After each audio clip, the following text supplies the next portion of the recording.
அர்ஜுனன் இறைவனுக்கு பூஜைகளை தவறாமல் செய்பவன். அவன் தினமும் பூஜை செய்து முடியும் வரையில் சிறிது உணவையும் உண்ணமாட்டான். இதனால் உலகத்தில் தன்னை விட சிறந்த பக்தர் யாரும் இல்லை என்று அகந்தை கொண்டிருந்தான் அர்ஜுனன்.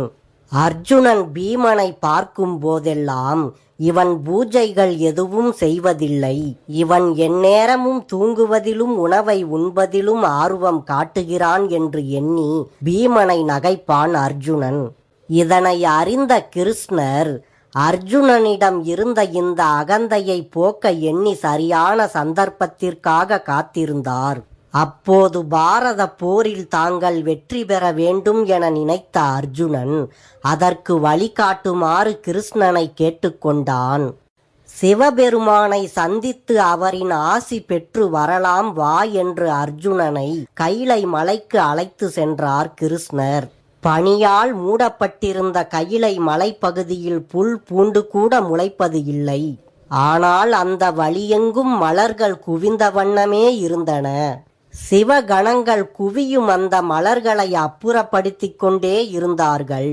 ஒரு முறை அப்புறப்படுத்தப்பட்ட இடத்தில் மறுகணமே மலர்கள் குவிந்து கொண்டிருந்தது. மலர்களை அள்ளி அள்ளி அப்புறப்படுத்தி கொண்டே இருந்தார்கள் சிவகணங்கள். இந்த காட்சியை கண்ட அர்ஜுனன் கிருஷ்ணரிடம் கேட்டான், பனியால் மூடிய பகுதியில் மலர்கள் மலர இயலாது, ஆனால் இங்கு மலர்கள் மலை போல் குவிந்து கொண்டே இருக்கின்றன.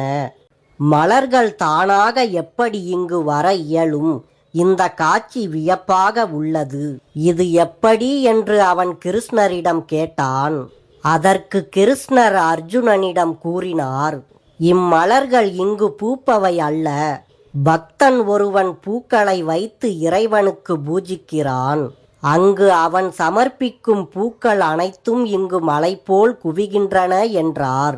அதற்கு அர்ஜுனன், ஒரு மனிதன் சில நிமிடங்களில் மலை போல் குவியும் இவ்வளவு பூக்களை எப்படி இறைவனுக்கு சமர்ப்பித்து வழிபட இயலும்? நானும் தினமும் இறைவனுக்கு பூஜை செய்கிறேன். யாராலும் இவ்வளவு பூக்களை வைத்து இறைவனுக்கு பூஜை செய்வது என்பது இயலாத காரியம். இது எப்படி சாத்தியம்? யார் அந்த பக்தன் என்று மீண்டும் கிருஷ்ணரிடம் அர்ஜுனன் கேள்வி கேட்டான். அதற்கு கிருஷ்ணர் அர்ஜுனனிடம், பீமன் இறைவனுக்கு அர்ச்சனை செய்த மலர்கள்தான் இவை அனைத்தும். பீமன் இறைவனுக்கு அர்ச்சனை செய்ய செய்ய இங்கு மலர்கள் குவிகின்றன என்றார் கிருஷ்ணர். அதை கேட்ட அர்ஜுனன், பீமன் இறைவனுக்கு அர்ச்சனை செய்கிறானா? அவனுக்கு அர்ச்சனை செய்ய நேரம் ஏது? அவனுக்கு உணவு உண்ணவே நேரம் போதவில்லை.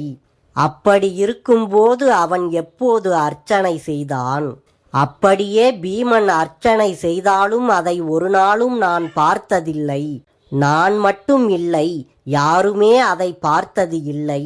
இப்படி இருக்க நீ கூறுவதை நான் எப்படி நம்புவது என்றான் அர்ஜுனன்.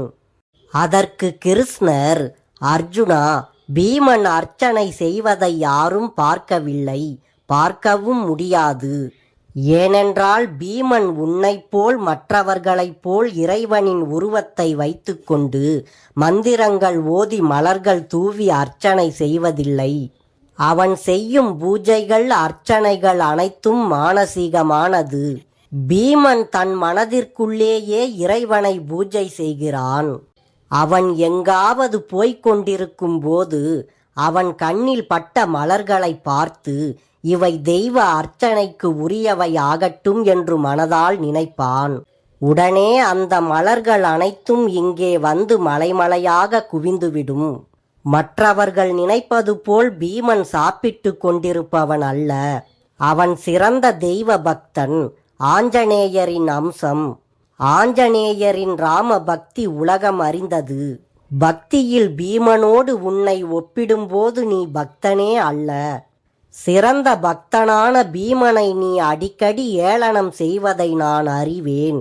இனியாவது நீ அவனை ஏளனம் செய்வதை விட்டுவிடு. நீதான் சிறந்த பக்தன் என்ற அகந்தை உன்னிடம் உள்ளது. இறை பக்திக்கு பெரும் தடையாக இருப்பது உன்னுடைய அகந்தை. அதனால் உன்னுடைய அகந்தையை விட்டுவிடு என்றார் கிருஷ்ணர். கிருஷ்ணரின் உபதேசத்தால் அர்ஜுனனிடம் இருந்த அகந்தை என்ற அரக்கன் இருந்த இடம் தெரியாமல் மறைந்து போனது. அர்ஜுனன் அன்று முதல் பீமனிடம் மிக்க பணிவுடன் நடந்து கொண்டான்.